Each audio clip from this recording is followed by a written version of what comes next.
Hi, Steve Sosnick here with today's Interactive Brokers Midday Market Update for Monday, July 13th, 2020.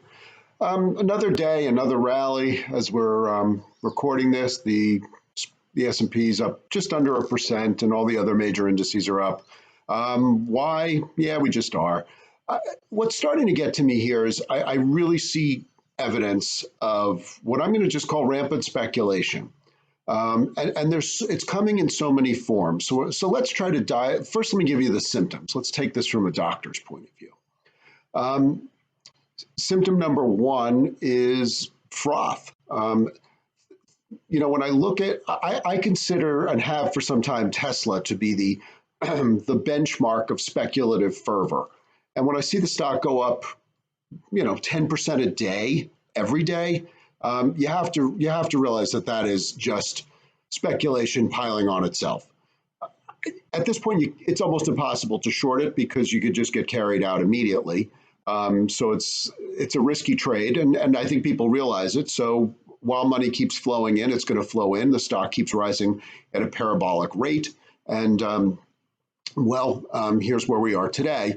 Up over another $100 or so, call it another 10%, give or take. It moves around so much, so it's kind of irrelevant just to put an absolute number on it.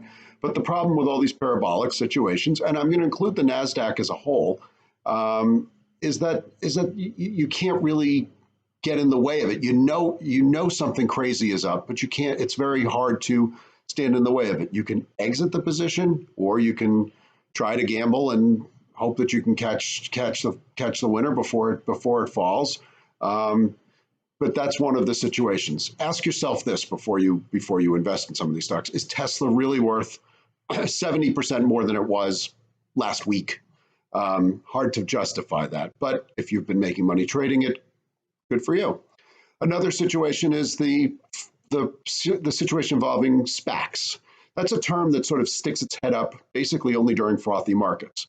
I had the acronym and I just forgot it.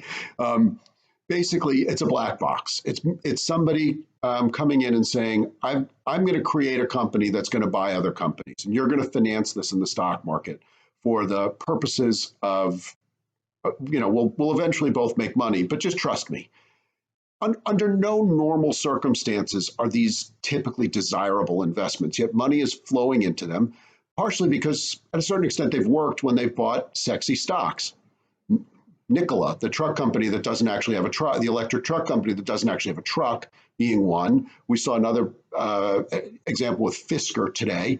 So obviously, because in the Tesla environment, everything with electric vehicle is exciting, and money is just being thrown at these strategic acquisition companies, and that becomes yet another situation. It's just, you don't see this in a market that's thinking about value. You only see that in a market that's thinking about profit. Or let me phrase it differently: a market that's only thinking about greed and not at all concerned with fear.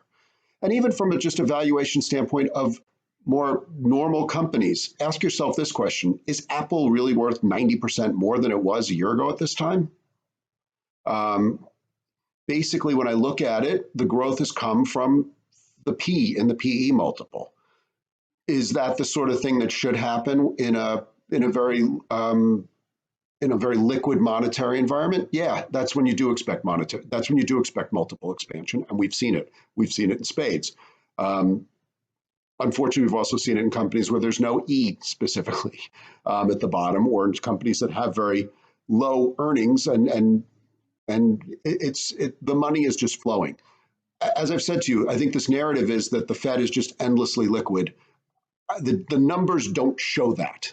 And so if that's your reason for investing, understand that you're trading, not investing, or gambling, speculating, not investing. There's a counter argument actually to be made that you have a situation where equities are in a win-win, because if COVID gets really bad, well, then we'll have more stimulus, and if COVID doesn't get bad, well, things get better.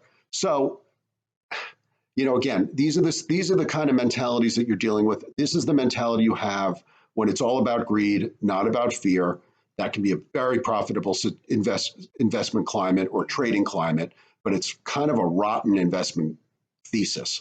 So trade accordingly. As of now, it's very hard to fight the tape. I would argue that the don't fight the Fed isn't really in play because it's more about fighting because the Fed isn't really doing that much to help you. The Fed is there to be vigilant, but it's never actively intervening in the equity market, and it's not really actively intervening in the market now.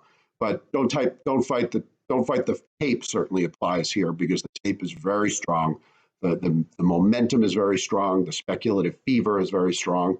We'll see if earnings season that's coming up is one of the things that breaks the fever.